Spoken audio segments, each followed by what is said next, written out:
All right. Good afternoon. This is Lisa Skipper, Workgroup co-chair, welcoming you to the MHBE Workgroup Decision Support Workgroup. Do we have anyone new on the call today?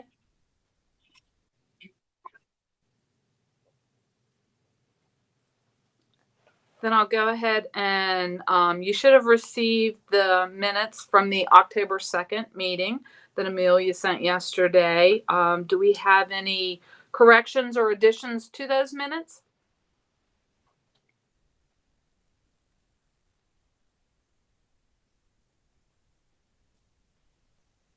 Do I have a motion to approve them?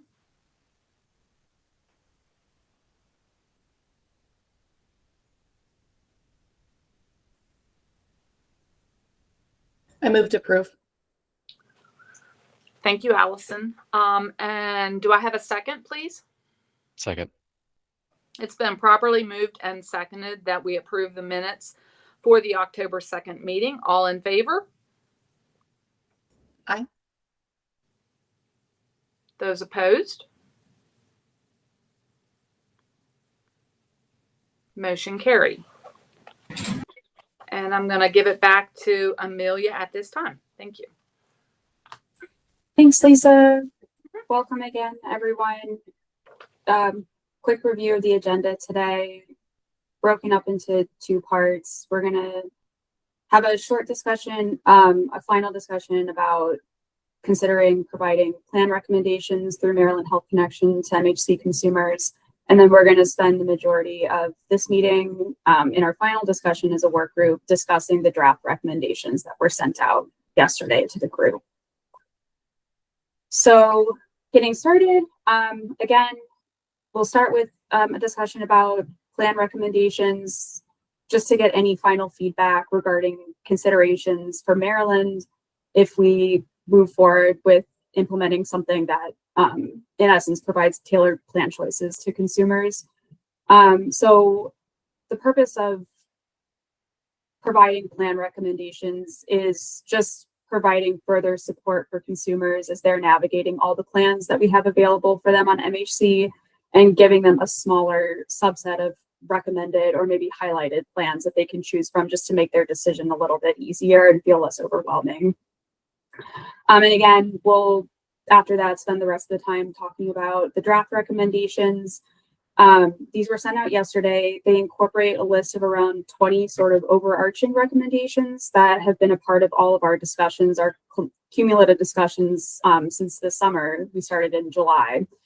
So these should be kind of a condensed version of what we've discussed. And we'll try to go through each one of them individually so we can give any additional feedback on all of them. I do want to get through the whole list, but you know, we'll have to maybe cut some discussion short if people want to talk about something in particular. So I'm just going to note here too that after this meeting, I'll be sending out a survey. We'll talk about next steps, but I'll be sending out a survey after this meeting. So there will be additional options to provide feedback after this meeting if we don't get to something or if there's something that you think about that wasn't discussed on this call. So just want to give that disclaimer first. So moving into the first part for the day, we're going to talk about ways that we can provide more tailored plan choices to consumers. We haven't had a bolstered conversation around that yet. We had Washington come into our fourth meeting and talk about how they provide plan recommendations. So I just want to get into a little bit of a discussion about it here to see if we have any kind of thoughts or feedback on this specific item. So there's really two main approaches for consideration that we've previously discussed very lightly, but haven't gone into more details on. So I'm going to show examples from the two states that exemplify those two different methods for providing tailored plan choices. The first one is California, and what they do is they've incorporated auto filter settings into their consumer support tool. So consumers provide input based on questions that are asked of them. And when they get to the plan shopping page, they have a smaller subset of plans that are shown to them based on their consumer inputs from the consumer questions. And then they have the option to see all plans available to them. But again, the plan shopping page starts with this list of a subset of plans available based on auto filters. Some of the consumer inputs for California, it's not on this slide, but from what I could tell, the main questions were asking consumers about price sensitivity. So do they prefer lower premiums with higher out-of-pocket costs or vice versa? And then they have the standard medical utilization question, which we have as well, the prescription drug utilization question, and then they also have a provider search. So my understanding is how they filter plans is based on some sort of calculation from those 4 inputs. So then that's the first kind of idea, is providing these auto filter settings to show a subset of plans. The second one is what we discussed with Washington when they came to present on how they provide plan recommendations. So they actually provide a list of up to 3 tailored plan recommendations for consumers who use their decision support tool. They call them their smart choice plans, and they use kind of their own method of calculation that they came up with to rank plans and ultimately provide these tailored plan recommendations. So that includes factoring in the premium cost, consumer subsidy eligibility based on their income, provider network, pharmacy coverage, depending on if the consumer inputs preferred providers or prescription drugs. And then they have estimated total out-of-pocket costs similar to what Maryland has as well. And that factors in very heavily, that weights very heavily into the decision about which plans they're recommending to specific consumers. So when Washington came to present on their plan recommendations, we had a discussion with them, and they kind of provided some food for thought for Maryland as we're considering going down this route. So just a really quick reminder, some of the kind of main points that they highlighted were from consumer feedback they've received in the last couple of years as they've implemented plan recommendations in their support tool. One big one was consumers talked about issues with the provider directory, which we're familiar with here too. It's an industry-wide issue, but that was a main point of issue with consumers. A second one was consumers wanting a little bit more transparency with how the plan recommendations work, and so how the state came up with these specific recommended plans for them. So for example, Washington gave a scenario that consumers have brought up frequently where in the consumer support tool, they'll input that they want this provider covered. And when they get to the plan shopping page and they see their plan recommendations, some of the plan recommendations don't include that provider as covered under that plan. So the consumers get really confused about why they're being asked about providers if it doesn't seem like that's being factored in to the plan recommendations. So just making sure that how those plan recommendations are calculated is transparent to the consumer if we do something like that. And then they also, Washington made a point about including a question in the support tool to factor into plan recommendations, which would ask consumers about their risk tolerance. So asking them, do you prefer lower premium, higher out-of-pocket costs, or vice versa, and using that as a way to educate consumers more within the plan tool about considerations for costs with the plan and how to balance those 2 different costs, premiums and out-of-pocket costs. So those were kind of some major highlights that they gave as suggestions for consideration just based on their experience.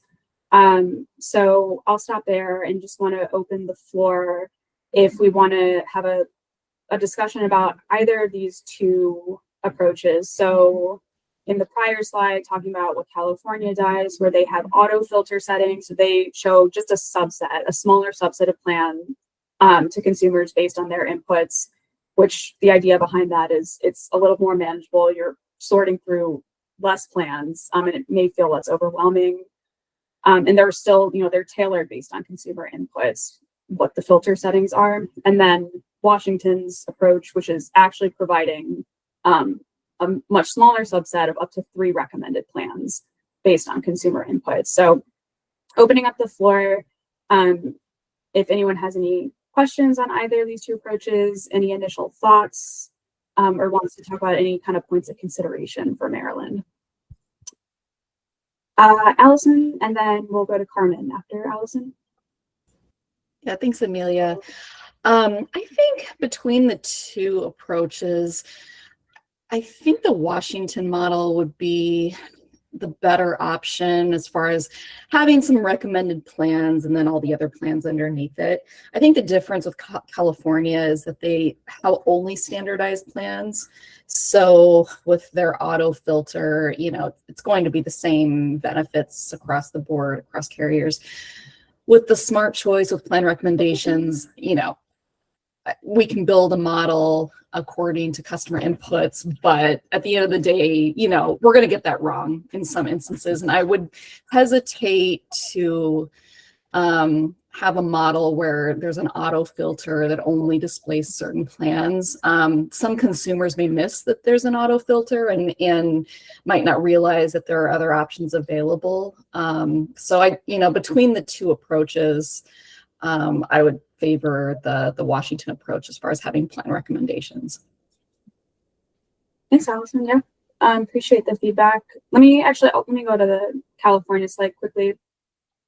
You have a good point about if there's not transparency that auto filters have been applied.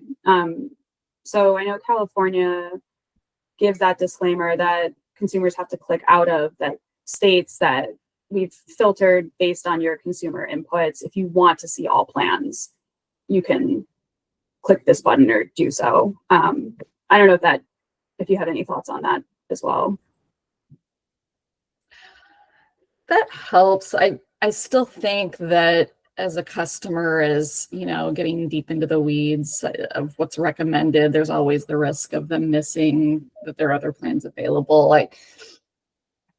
I just hesitate on, hiding plans. So yeah, I think the Washington approach is better. It's great if we can recommend plans based on inputs, but I just think it's a risk to auto hide them, auto hide other plans. Yeah, no, that's a good point. So thanks for raising that. Carmen, you're next.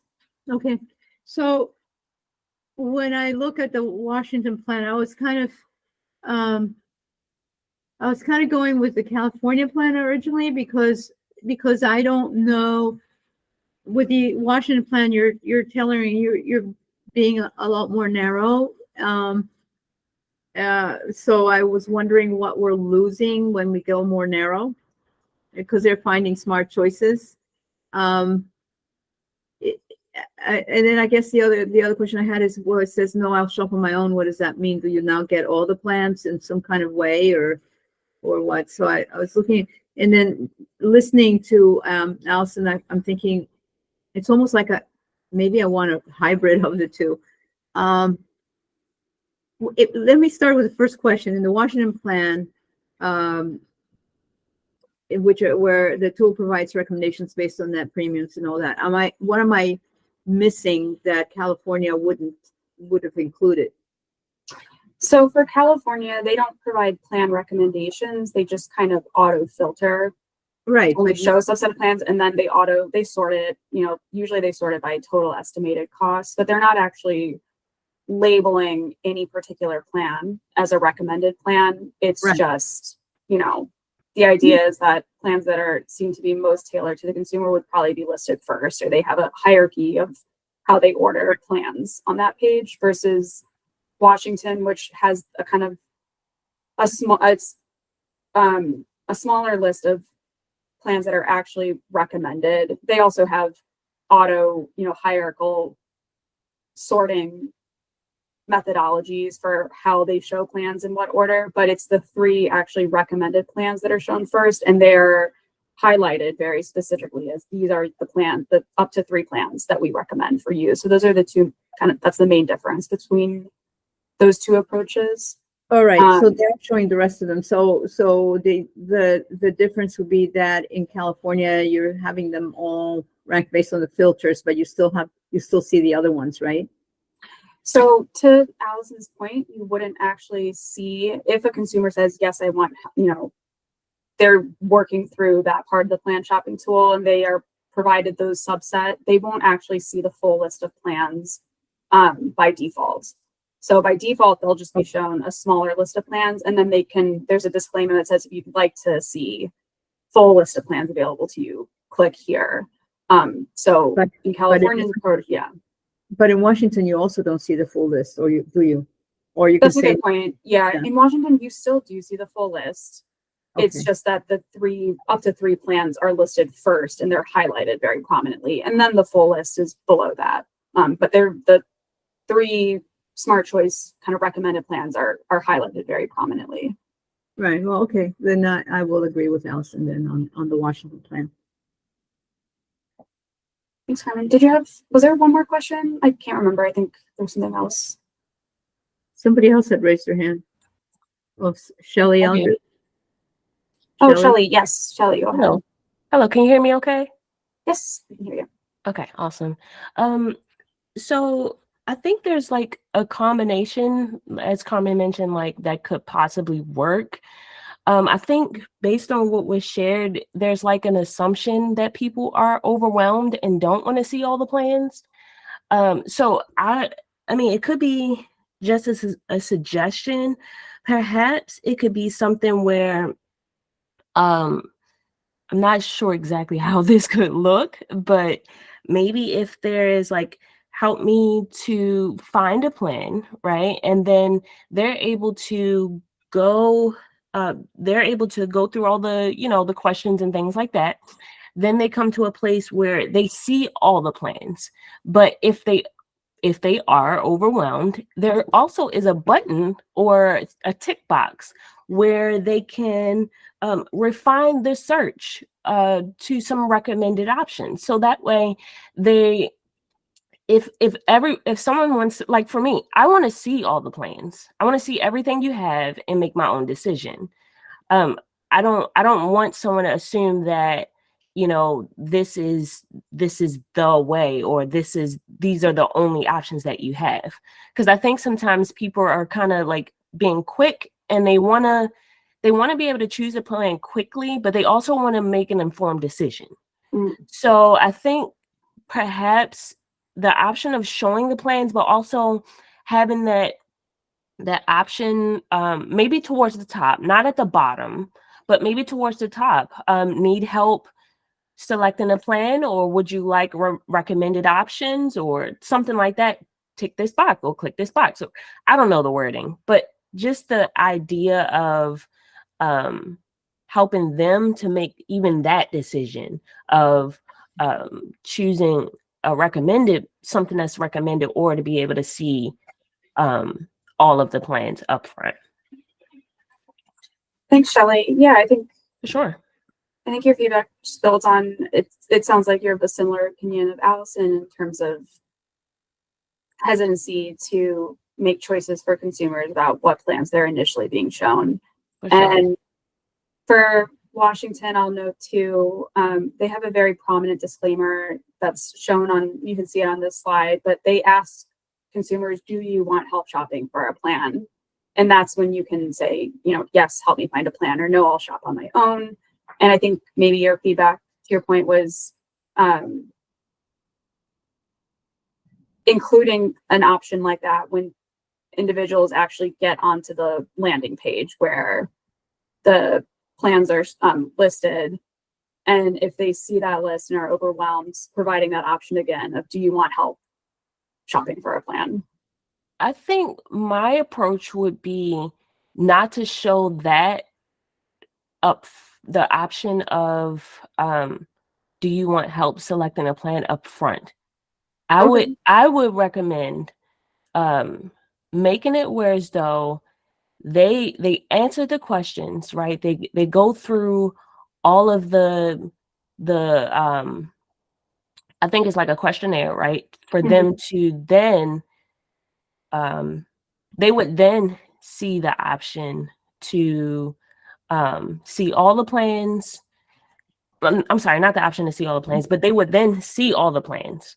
And then the option would show for them to help find a plan, or like get a more recommended list or something of that sort. Like, I wouldn't recommend that up front, even if it is a disclaimer, because what happens is they don't get to see all of the options. And I think that's what we're kind of like bringing up right now, is that we want to be able to, we want them to be able to see the options, but we also want to help them find recommended options if that's what they would like to do. And so I think the questions up front and that initial questionnaire, the initial sort of like process would help them to get there, of seeing like all of the different options. But then we can refine it even more and help them if they want the help. That's the caveat. If they want the help, and they can tick the box, and we can help them even further by providing them with some recommended options. Does that make sense? That does make sense. I think you're essentially saying it would be an opt-in to see plan recommendations or to get Absolutely. more tailored plan up. I see. Yep. Okay. Thanks. Yeah. No, appreciate For the sure. feedback. I see Shlomo has his hand raised, and then I'm going to read what Kara wrote in the chat, or maybe Kara, if you want to go after Shlomo and read your comments, because I think there's some good feedback there too. But Shlomo, go ahead. Yeah, hi, Amelia. And yeah, Shelley, I think you're bringing up some great points, that, limiting, a consumer's, capability of looking through all of the different plans, kind of like limits them. But I'm kind of on the other side of the page a little bit, just because I think most people aren't as educated as you are in terms of their ability to go through 42 pages of plans. And most consumers have selected, they get caught up in the cheapest plans or the bronze plans and the high deductible plans, and they don't really understand the difference or the reason to go towards the gold plans. But when, it's all up front, and the smart choice or the help me person kind of, identifies the best plans based on one's needs, I think the consumers have a much better shot at getting closer to the plans that they need, more than, just the ones that are available. Yeah, thanks for that feedback, Shlomo. I think just on both sides of these comments, what's been brought up, it's definitely balancing, not want to be over patronizing in terms of our assumptions about what we think consumers need, while also, balancing that we know consumers more often than not need more support. So helpful feedback from everyone. Kara, do you want to read your comment aloud, or do you want me to read it? I see there's a couple in the chat. Sure. Can you hear me? Yep. Okay. So personally, I would want a curated list of plans just so that I don't get the entire list all at once. Simply because I think that in previous work group meetings, we reviewed user satisfaction survey results, and they said they were feeling overwhelmed, right? So this isn't based on, I think this is how they're feeling. This is what they've said they're feeling. So I would think providing a shorter list up front with the option to expand to a larger list so they can shop for more if they want to. Like if I went into an ice cream shop and you showed me 40 flavors, I would have so much trouble just picking one. But if you asked me what I like and recommended a couple flavors, that would make it a lot easier. I know that's a simple example, but that's kind of my thought process here, is responding to what the users have already suggested that they would like. Yeah, thanks, Kara. And also that was, I think, a perfect analogy. Shelley, do you want to? Yes, I totally agree with that. And I think that would hit on allowing people to be able to see all the plans if they want. I think what we're trying to get at is like, people shouldn't have to be forced to only see through an auto filter, only see recommended plans. Like they should also have the option to see all the plans if they were like. So I think we've been talking about sort of like a hybrid approach, like something that would kind of cover both areas. And I think that would do the trick. Like, Exactly, Kara. So like I think that would solve it where yes, they go through the filter, they go not the filter, but like they go through the questions and everything. And then it gives them a recommended selection of plans that are not, over the top, not too many. But then they also have the option to see all the plans at that point. And I think that covers for both audiences. Yeah, thanks, Shelley. I would say there seems to be consensus that auto default settings to only show a subset of plans and then to have to opt in to see the full list of plans is probably not the direction that this work group would recommend just based on the feedback that I'm hearing. And I see there's one more comment in the Shlomo, do you want to go ahead and read your comment? I would normally do this, but for some reason my setting, I'm struggling to see the messages, but Shlomo, could go ahead. No, I was just responding on the chat that like I definitely agree that there needs to be a hybrid like way that people aren't only looking and can't like see all the options. But just from my personal experience, when someone has a high medical need, seeing the cheap catastrophic bronze plans, and there's a lot of them with all the different networks, are completely misleading. So they're not really helping people, if someone has a $9,000 deductible to even see those plans. Yeah, and that might get to auto sorting settings where if someone's inputting high healthcare utilization, they're probably not going to want to be shown bronze plans first, or Sure. auto sorting to show higher value plans would probably. This just kind of like triggered my brain a little bit. I know it's a little bit off, but it's kind of relevant. Is there any way that we could, like, a lot of families have joint needs, like one spouse has more medical needs and the other? Is there any way that we could kind of split the options where one family member gets the gold and one gets the bronze, or is that like out of compliance? That's a good question. Anyone from MHBE who can answer that better? My understanding is that family is enrolled in the same plan, but I could be very wrong. No, they are enrolled in the same plan if they're, all on one, family registration or application. But is there a reason why that has to be that way, or is that something that just is? So I think this is Johanna. I think one just practical consideration is if they were enrolled in different plans, they'd have separate deductibles and maximum out of pockets. I don't think there's a way to combine those into you're in different plans, but you have a combined deductible or max out of pocket across plans. So it probably, for that reason alone, wouldn't make sense financially for a family to choose separate plans. Apart from that, I don't think we'd be able to administer APTC for a single family across separate plans. I'm not entirely sure, but I think that would also be a challenge. But just the deductible max out of pocket thing would probably be enough to make that not the best idea for a family. Right, I guess, yeah, for sure. The APTC would be impossible to have multiple applications. Thanks for raising the question, and thanks, Johanna, for the explanation.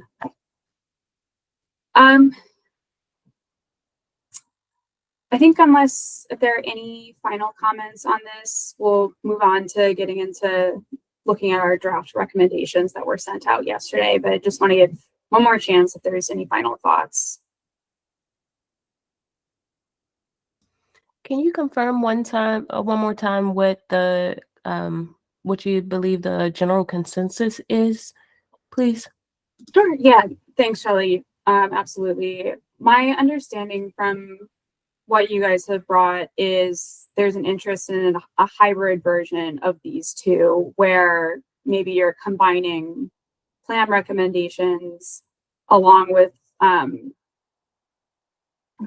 guess not necessarily default filter settings the way California does, but maybe default sorting settings. So you're showing plan recommendations that are based on consumer inputs and sorting according to preferences below that as well. And also leaning towards hesitancy towards only showing a subset of default filtered plans. So making sure that consumers can still see the full list of plans available to them and they know their full list of options. So a hybrid model of these both, but hesitancy towards only showing a subset of plans where consumers would then have to opt in to seeing the full list of plans. Does that sound right? Does anyone have any thoughts or want to add anything to that? I think that sounds right. Where I'm a little bit confused is like the opt-in part towards the end, where you mentioned about adding like the all plans, opt-in to all plans. I think it's like, yeah, they fill out the information. It's not gonna only show all of the recommended options or the like the smart choice way or whatever it is, but there's an option somewhere where they can also select see all. I think having it not filtered, but I'm trying to figure out the wording so I can convey it back to you in a way that makes sense. But like it's filtered based on the information they input. However, they still have an option to see all the plans. And I don't think either one of these, Washington or California, has that model, but maybe it's something that's created based on what we're sharing today. Okay. I think that's what you're describing is California's approach. So California shows the subset of plans, and then a consumer would have to opt in to actually see the full list of plans. Is that what you're? Oh, okay. I think so. Yeah, because okay. I'm trying to like help us because I feel like we're sort of like in the gray area. So I was trying to find out if like we can make a move towards one of them, or if we actually have to create like a different model based on what we've discussed. If you're saying that California is what I'm saying, then I would say California. Okay. So like going more towards the showing a subset of plans based on consumer inputs that seem to match their needs. And Sure. then, yeah, okay. I got you. Thanks, Shelley. And then Allison. Let's see your hand raised. Yeah, I just think that it depends on how the tool's designed, but I just think there's a risk that that'll be missed by a significant number of consumers that don't realize that, you know, there are other options available. And if the button is off to the side, someone's going to miss it. And I think the process is already pretty overwhelming. My preference would be, you know, have the recommended plans with, you know, really obvious like graphic design that makes them stand out. But have the other plans listed below. I just continue to be concerned that consumers will not realize that what options are available to them, that they'll miss those other plans. And I think there's a way to do it, again, using, you know, what graphic design informed by user research. Definitely, you know, in the design of this process would encourage testing, user experience testing to see, you know, what's better understood by consumers. I mean, we're, you know, 22 people thinking through this, but I think user experience testing would be really critical to ensure consumer understanding. But I still am concerned about the idea of, you know, hiding plans according to the consumer's preferences without it, you know, the tool being very obvious that there are other options available in case those recommended plans are just not, you know, what the consumer is looking for. Yeah, no, point well taken. And this is not a small kind of addition to a support tool for consideration. Like this is a larger idea to implement. And so this is a really helpful initial discussion. And implementing something like this would require a lot of additional follow-up discussions, maybe reconvening the work group, doing consumer user testing, to your point, Allison. Yeah, all points well taken. And then Shelley, maybe one final comment before we move on. Yeah, sure. I was just touching on what Allison was saying about the like having them all on one page versus having to opt in. So it could be like recommended plans, and then it lists them, and then it says something like other plan options or additional plan options, and then it lists all of the plans so that you can see all of them in one place. I don't know exactly how it's going to be laid out, like on a website versus a mobile versus I don't think that's the point of this moment right here. I could go into that. I'm not going to. But I think that's a good option as well. Thanks, Shelley. Yeah, thanks. And to your point too, the mobile app is just a whole separate discussion, but it's something for consideration.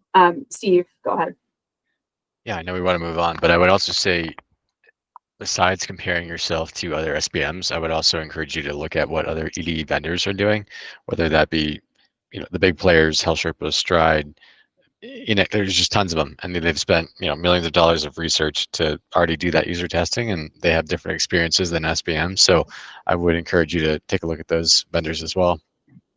Thanks. Good point. We've looked into them a little bit. We focused a lot on what other state-based marketplaces are doing, but we have looked at what other companies do. We've looked at the federal exchange, and it's a great point that moving forward with these discussions, we would absolutely incorporate that too. Thanks, Steve. That's a great point.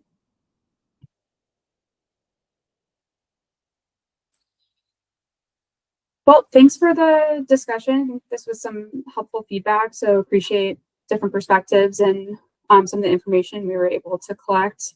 We will possibly revisit this at the last meeting if we want to have any further discussion on this, but I will condense what was discussed here and include it in updated draft recommendations that we'll send out afterwards. So hopefully I'll capture what was discussed, and we can provide some additional feedback on this topic if that'd be of interest to workgroup members. So let's go ahead and get into looking at the draft recommendations. So I sent these out yesterday, as I mentioned. I think I have the slides prior to or after this that list the recommendations that were sent out yesterday, but I think what might be better to do is if I navigate to our Get an Estimate plan shopping tool, and we can review that together as I'm reading the recommendations out loud. Just so I'm reading the recommendations, you can see what we're talking about on the actual plan shopping tool, our Maryland Health Connection plan shopping tool, and that might be a better way to go through this. So again, we have about 20 recommendations that I would like to touch on, and hopefully we can give some feedback on all of them and get through the list today. Some of the recommendations are pretty simple. We might not have any additional feedback. We can get through it really quickly. Some we might want to have a little bit more of a discussion. So we will definitely try to get through all of them. If we don't get through all of them today, again, I will send a survey out. So I'll go through next steps, and there will be a process to provide more written comment. So just want to get that disclaimer one more time. So I will go ahead and stop sharing the slides, and we will navigate to our plan shopping tool, the Get an Estimate tool.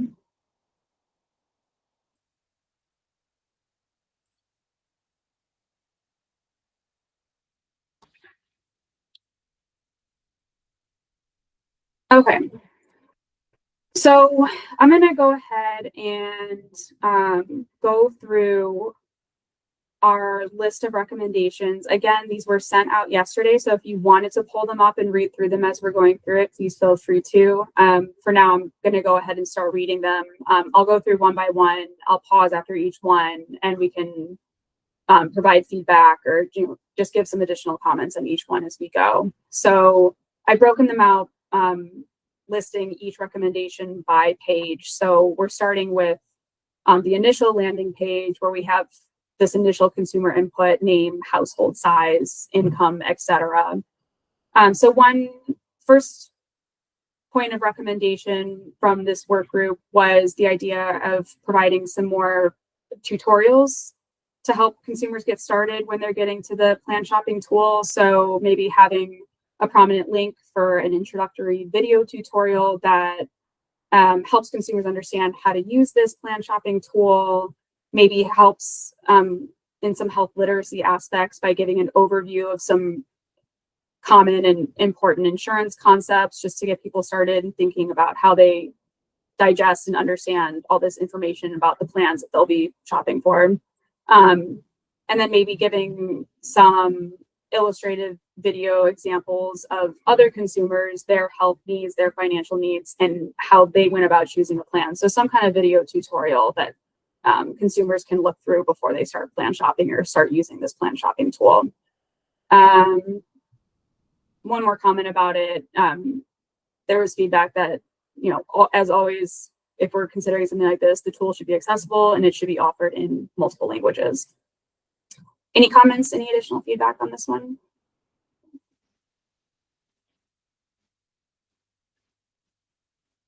Okay, great. Moving on.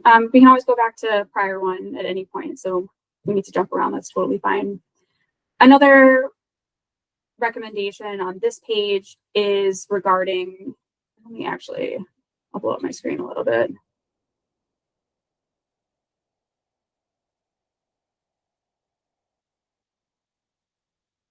There we go. Next recommendation is on this question here. So when individuals are building their household and they're selecting the coverage they need, I know you guys can't see the drop down when I click on it, but on this select coverage drop down, the options that someone can choose are they're looking for health coverage, dental, health and dental, or no coverage. And I think some people were confused about the no coverage option and suggested that we include more information in this section about why is there an option for no coverage.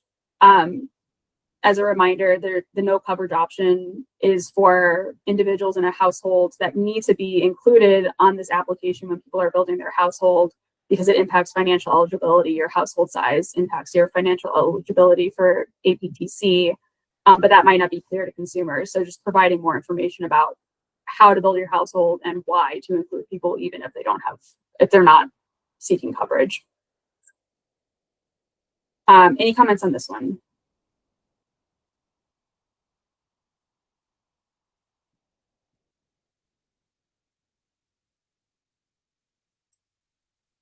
All right, great. Next recommendation from work group discussions is providing more information or disclaimers about dental coverage. So there's been some feedback that we should be providing more disclaimer that dental coverage for adults is not a requirement to be covered under all plans, and that that dental coverage is not included in all plans available to them. So they would need to check for that and potentially enroll in a separate standalone dental plan. And then maybe also including a disclaimer that pediatric dental is required coverage, so is included in all plans, but giving some more information about dental coverage in health plans. And I'll note too, this is a point about just educating about dental coverage that maybe isn't necessarily specific to this page, but it could be something that's incorporated in other parts of the tool. But just disclaimers about dental coverage, which we don't currently do, not on this page at least. Robin, you have a thought? I wanted to thank you for your last point, Amelia, and also thank you for including this. And there's just so much confusion around dental. Some of it's positive. We've got adult dental coverage in Medicaid now, but that adds another layer of people who are churning between Medicaid and a QHP. So I just really appreciate the exchange thinking about this issue.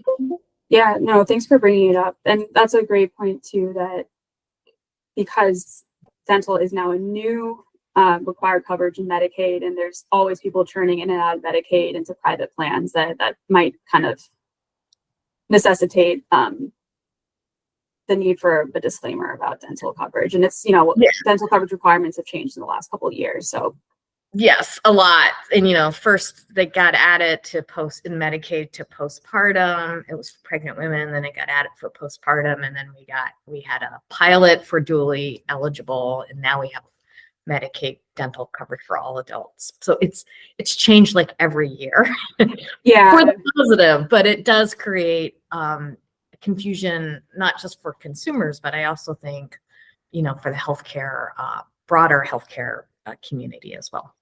yeah, thank you. I appreciate you bringing your understanding into this work group. And I think it's a solid recommendation that it might be time for some targeted disclaimers about dental coverage. So thanks. Thank you. Unless anyone else has any other thoughts on that one, the last kind of main recommendation from this page that we got was a couple of members had questions about this question here, the pregnancy question. So for each applicant, you have to check yes or no. Is this person pregnant? There are questions about why this question is asked. Do consumers understand why this question is asked? And again, this question relates to eligibility for Medicaid. So your Medicaid eligibility changes based on your pregnancy status. That's why this question is asked. But a recommendation was this may not be clear to consumers. So maybe we should be providing just the briefest explanation of why are you being asked this question. So that's the last recommendation on this page. Does anyone have thoughts on that last one?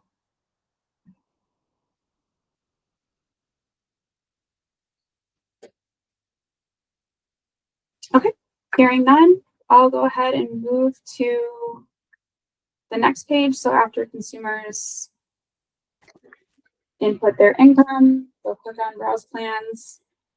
Oh, and I didn't actually fill any of this out, so I'm gonna do that really quickly.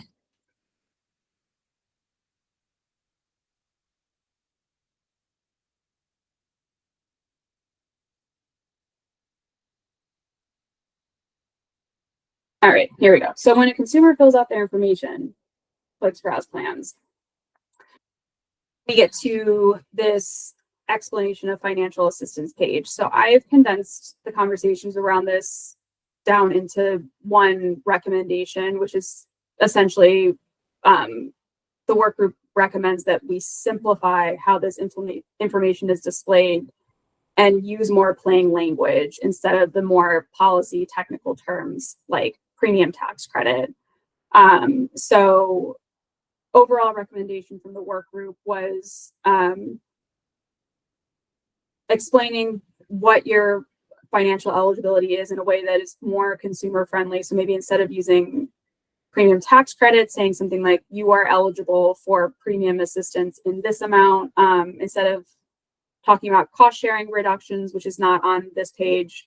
But when we list information about cost sharing reductions, that's the term we use. So swapping that out with terms like you are eligible for lower out-of-pocket costs, using words that are more digestible to the average consumer. And just thinking about how we are displaying this information so that we're, it's very clear what people are eligible for. We're not using too technical terms and just making it a little bit more digestible. Hopefully I captured sort of the essence of the work group discussions. Does anyone have any thoughts or comments on that?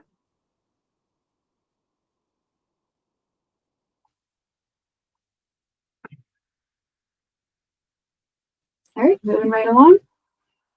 So next we're getting to the estimate of healthcare cost page. So a couple work group thoughts on this page as well. The first one being, so this is the page that a consumer will input whether they expect to have low, medium, or high healthcare utilization. When they go to click on which one they want to select, there's some general kind of overviews of examples of what constitutes low healthcare usage, medium, high. A main point of recommendation based on the work group discussions for this page was improving the explanation of why consumers are being asked to estimate their healthcare usage. So that would include putting a more prominent explanation of how the response to this question will be used to calculate the total estimated costs for each plan when consumers get to that page. That is the main purpose of this question, is we use that in our total cost estimator to give those total estimated costs under each plan. So maybe making that a little bit clearer so consumers understand why they're being asked this question. And then there was discussion too around, these are very general buckets, low, medium, high healthcare usage, and it doesn't necessarily require consumers to factor in unexpected healthcare costs. So you break a leg or, something like that happens in the year that you weren't expecting, and your healthcare utilization is much higher than you would have estimated it to be. So including more information in this page to consumers to consider unexpected out-of-pocket costs, like those instances, you're breaking a leg, you have kidney issues, something like that. So overall, 2 work group recommendations: improve the explanation of why are consumers being asked this question, making sure we're explaining that this is going to factor in how we're estimating total costs for each plan. And then a second recommendation being possibly including a consumer preference question into this page too. So not just asking them, what's your expected healthcare usage, low, medium, and high, but also asking a question, getting to consumer preference around, do you prefer a lower premium with higher out-of-pocket costs? Do you prefer a higher premium with lower out-of-pocket costs? Helping consumers think through considerations around, the balance of costs with plans. So 2 recommendations, making sure we are explaining why you're being asked this question, and maybe asking a consumer preference question too. Any questions on that, or any thoughts on either of those 2 recommendations?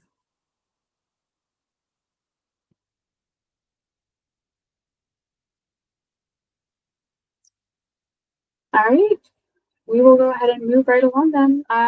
Try to get through the last couple a little bit quicker. So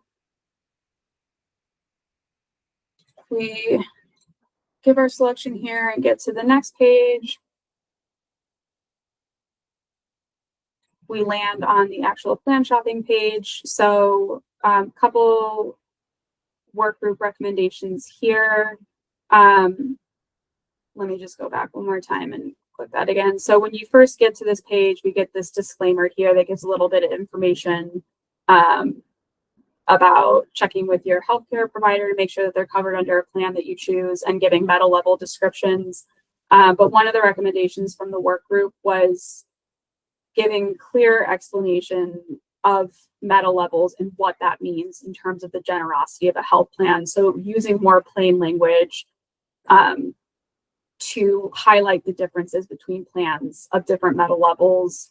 And with that, giving kind of, as we're thinking through how to display that information so it's more prominent, maybe easier to digest, and it's not just text. Thinking about specific consumer groups that are likely new to shopping for private coverage. So that includes, the large group of enrollees who are rolling off of Medicaid and maybe enrolling in a private plan for the first time.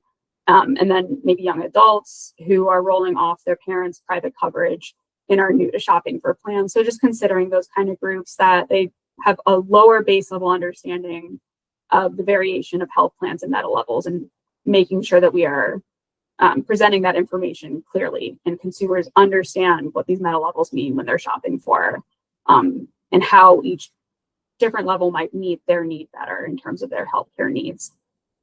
So that's the first recommendation for kind of just generally on the plan shopping page. The second one, we've had some discussions about making sure that we are communicating the value of silver cost sharing reduction plans better to eligible consumers. So individuals who are eligible for cost sharing reductions, making sure that somewhere on this page, or maybe even somewhere in the plan shopping tool, we are providing clear explanations of why you might want to consider a silver plan, given that you are eligible for additional subsidies in cost sharing reductions. And then a third recommendation for this page is a lot of other state marketplaces will have different pop-ups or different kind of disclaimers that you have to click out of that remind consumers that there is free assistance available to them. So we have available brokers, navigators, we have our call center, we have our chatbot, we have different avenues of consumer assistance if they get to the plan shopping page and feel overwhelmed. So making sure to kind of include more disclaimers throughout and on this plan shopping page that free help is always available to them. So 3 recommendations: clear explanation of metal levels, communicating the value of silver cost sharing reduction plans, and reminders that free assistance is available. Do you have any thoughts, comments, or additional feedback on those? Allison, go ahead.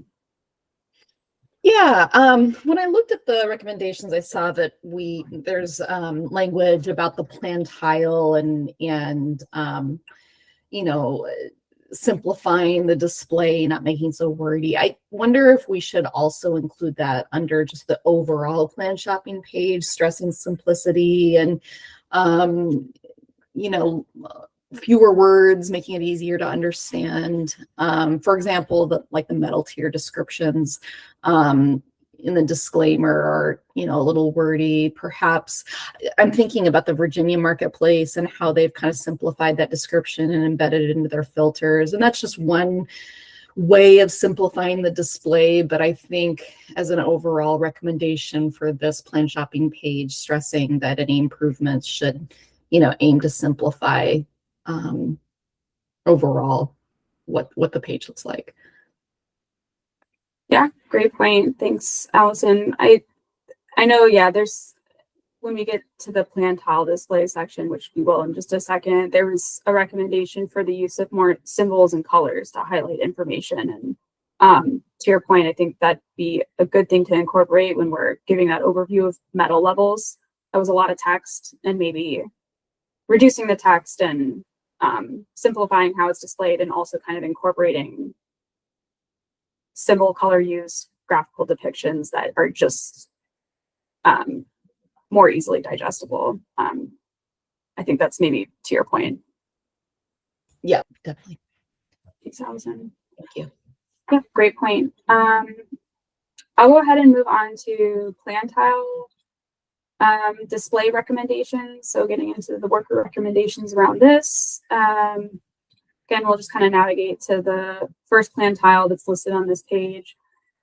So there's quite a few. I'll try to pause after each one, but and maybe not go into too much detail on all of them. But generally, the first recommendation that there seemed to be a consensus on with the work group is this plan tile display should be simplified. But there's a lot of information currently displayed. The way that it is organized is a little difficult to digest and isn't particularly uniform. So just a general recommendation to simplify the plan tile display. And with that, with simplifying the plan tile display, maybe making this, I don't know if we can see this, but making the details button on the lower right side much more prominent. So maybe reducing the amount of information that's on the plan tile and making this details button, which would include all that information, more prominent on this display. Any thoughts or comments on that? Additional thoughts?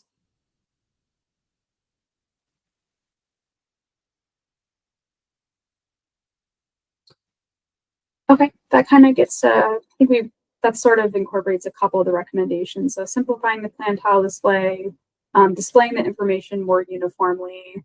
There were some comments on that. So, you know, the telehealth copay information is displayed very differently from the general copay information, just making sure that the display is more uniform, and again, maybe less information displayed. Into that kind of theme, making sure that we are highlighting the main parts of the plan information a little bit more prominently, or, you know, separating them visually in some way so that we're showing the premium, the deductible, the out-of-pocket maximum, making sure that those kind of main parts of a health plan are displayed a little more prominently than they are right now. Amelia, I have one thing. So like where we have the annual deductible, and I know that a lot of the plans, and I can't remember if we've discussed this, but I know a lot of the plans, and it looks like for next year, they have a separate prescription deductible for brand names. So I don't know if we want to kind of include that on the open page there where you have the deductible, because some people will look at that and say, oh, it has a 0 deductible, so I don't have to meet a deductible on my brand name prescriptions. And that can kind of be a little misleading. Yep, and that is on the list, lower in this list of recommendations, but I'll mention that now. And yeah, a good point that there was definitely a conversation last meeting about clarifying if a plan has a separate prescription deductible from the annual deductible, the medical deductible that's listed. And if it does, making sure that separate prescription deductible is listed. Right. So that seemed to be a recommendation at last meeting from the work group. So Lisa brought that up just now. Are there any other thoughts on that one? Making sure that we're clarifying if a plan has a separate prescription deductible and listing it if they do.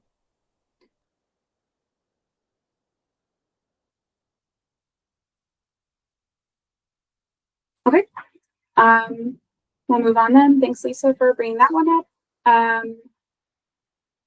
Next one, we talked about this too, but just making sure that we're using colors and symbols a little bit more. So we looked at a lot of other state examples that, they'll kind of group plans into high, low, or medium price plans and display that information, highlight that information about a plan by using colors to signify if a plan is higher or lower cost, using different symbols like one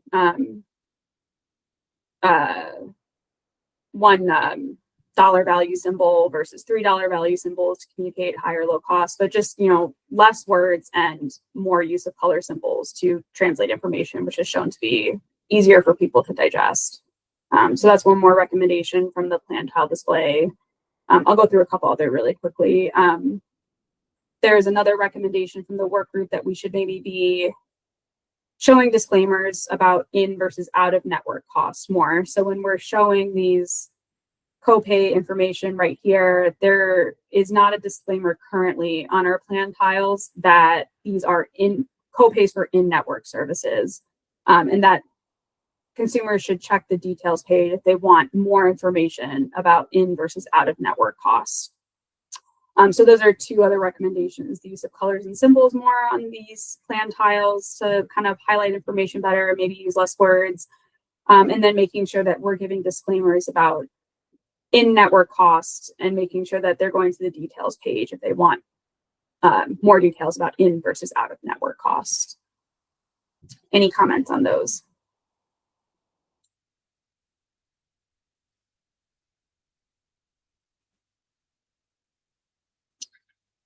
Okay, and then the last couple ones, there's some feedback from this work group on the total yearly cost estimate, which you can see right here on the plan tile. So there was a general recommendation from the work group discussions that we should give a better explanation of what this total cost estimate is to consumers, or provide more transparent information on how this was calculated. We currently have a hover over option that will give a pretty brief description on how we calculated these total estimated costs.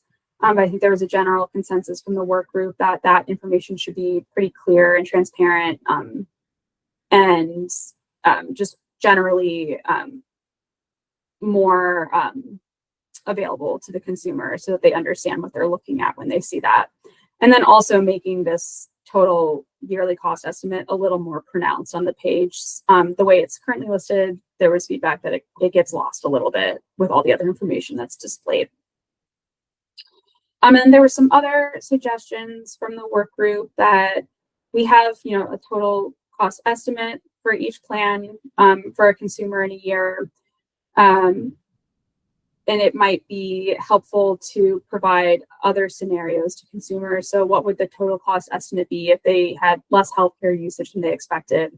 What would their total estimate be if they had higher than expected healthcare utilization in a year? But some sort of depiction that gives consumers an idea of, you know, what happens in different years based on different healthcare utilization, in order to help the consumer consider unexpected cost, or just kind of consider all the factors that would go into on what they're paying under their health plan in a year.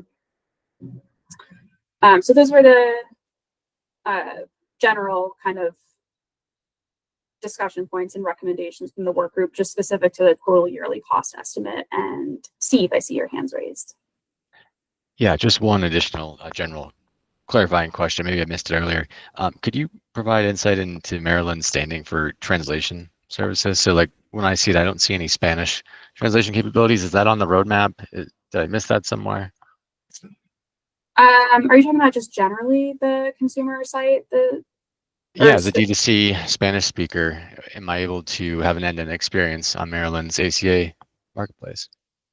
We definitely do. I know we haven't talked about that, but if someone else on this call could, yeah, thanks. Yeah, I can speak to that briefly. Yes, our entire site is transliterated into Spanish, so it's not like an automated translation service doing it, but we actually have speakers translate to make sure that we're catching the nuances. So yes, you can toggle for our website.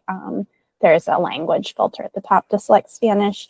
In addition to Spanish, we have a long list of other languages. Those are just translated, so it's a more automated translation service, but you can view the website in a bunch of other languages in addition to Spanish. Could you show me the toggle? Maybe I missed it. Like, Amelia, if you scroll up, is it up there? You might have to. You might access it. Yeah, I think know it's on the landing page. Yeah, the homepage, MHBE, Maryland Health. Yeah, because you're in the get an estimate in English. I think you have to be on the MHC site in the Spanish and then get an estimate, I believe.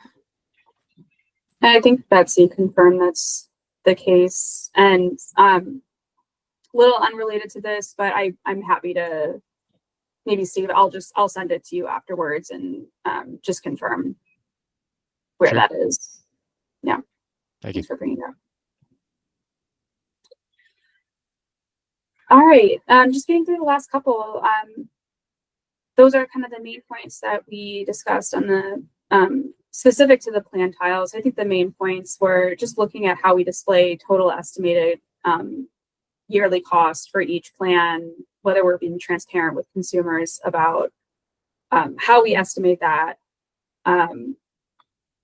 considering providing more information about in versus out of network costs, so consumers understand that and know where to look for that information. We list a lot of copay cost sharing information, but we don't necessarily give disclaimers that this is specific to in-network. And then generally, again, simplifying the plan tile display, maybe simplifying the information that we display, and directing consumers more to this details page if they want to get those like kind of nitty-gritty details about the plan. So I'll leave that there. There's a couple more that are in the draft recommendations document, but I think we hit the main points. Last couple ones are, and we won't discuss this more, but recommendations around Maryland considering either providing plan recommendations or doing some sort of auto sorting default sorting based on consumer preferences, and how we would go about implementing that and considerations for that. So we had a good discussion on that. I will include points in that discussion from today into updated draft recommendations so I can send those out. And then the last point that I think a lot of people made was we have a lot of consumer information on various parts of our consumer site, but they're not necessarily linked into this get an estimate plan shopping tool. So making sure that we are incorporating more information that is available so that it's directly navigable from the get an estimate tool in different places. So if someone wants more information about how tax credits work, maybe we can embed a link and have more information that consumers can navigate to, stuff like that. So just generally kind of providing more accessible information within this get an estimate tool if consumers want more information. So I will stop there. That's really getting through the recommendations generally. Are there any final comments on this before we go through next steps, wrap up. Again, there's opportunity for more feedback, but any final thoughts here? Go ahead, Allison. Yeah, I'm reviewing the recommendations.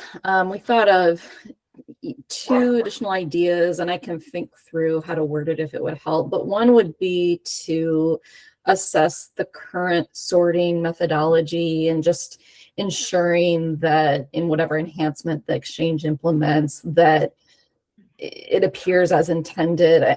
As an example, we've used the annual deductible sort and have noticed that it kind of jumps around where it'll show, you know, in, I guess, ascending order, the deductible, but in actuality, the deductible kind of jumps around. And it's just not clear to us that when we select a certain sorting function that it's working as intended. So perhaps a recommendation would be to look at the methodology for those sort functions.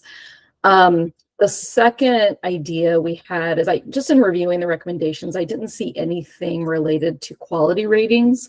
And I think we would want to keep that in our, you know, that idea in our recommendations to ensure that that continues to be a prominent feature in the shopping display. I mean, you all already do a good job of this. It's clear on the plan tile, but just want to keep that in mind that, you know, whether it's that video tutorial or the plan tile, that we continue emphasizing that that's a variable in the shopping process, that consumers should be thinking about, you know, the quality of their plan, and that in turn keeps carriers accountable for focusing on quality. So I can think through how that might be worded, but I just thought it would be a good addition to the recommendations. Yeah, thanks, Allison. And that'll definitely be captured in this meeting. And I'll go to next steps now, unless there are any other thoughts. But it'd be great for this kind of final input. Would be great to include that as written comment when we send out a survey. So thanks for bringing that up at this meeting.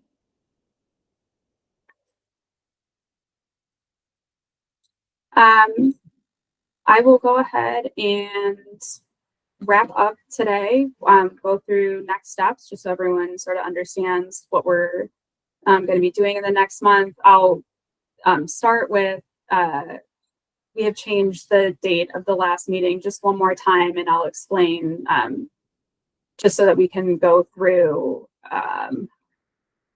why we did so. There's a couple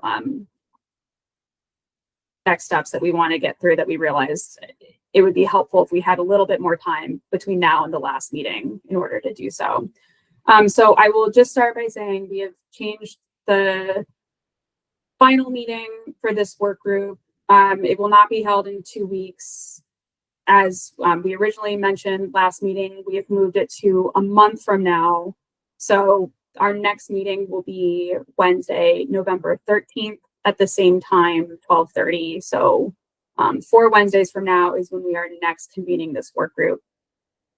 We did this because for next steps, what we want to do is after this meeting, I will send the updated draft recommendations document, and it'll include just kind of a general overview of what we discussed today about plan recommendations. And with that, I will also send out a survey that condenses the list of recommendations. So we'll be sending out a survey in the next day or two to work group members, and we want to make sure each work group member fills this out.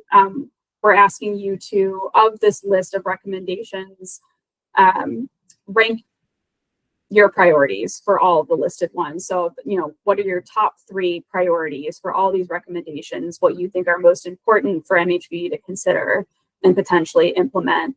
And then we want to give in this survey the opportunity to provide any additional written feedback. So anything we've discussed in final meetings, but particularly looking at the plan recommendations, the draft plan recommendations, and providing an opportunity to give any additional written comment in follow up to the discussion we had today. So we will send that survey out. I'll give a week and a half or 2 weeks for members to fill that out, and I'll pester individually as we're getting to a deadline. But I'd like to have work group members fill out this survey that we're sending out in the next day or two, within the next 2 weeks. So by, I think, November 1st or somewhere around that time.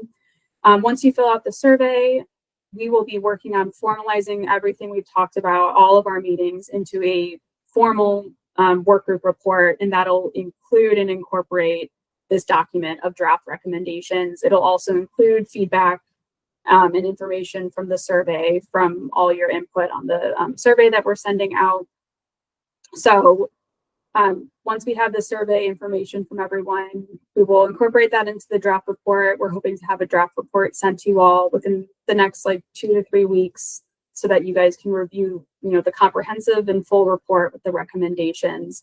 And then the next meeting will be in 4 weeks from now, once everyone's had maybe a week or so to read through the report. And that is when we will review everything one more time together, and we will vote to finalize the report. So all of that in between, and then November 13th, we will reconvene and finish this work group out.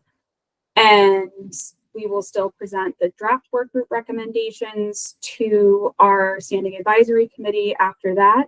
I will save the next steps. I'll leave it there for now. At the last meeting in a month, I'll also talk about kind of expectations in terms of follow up to this work group, making sure you guys understand what we'll be doing with these recommendations, how we'll be following up with you, keeping in touch, keeping you guys updated as we're considering these different recommendations, and whether, we're implementing, or, what are the next steps for different ones. So we'll talk about that more at the next meeting, but I will leave it here. I'll send an updated calendar invite for the last meeting. Again, it's November 13th. And we will plan to conclude the work group at the last meeting. So anyone have any questions on next steps?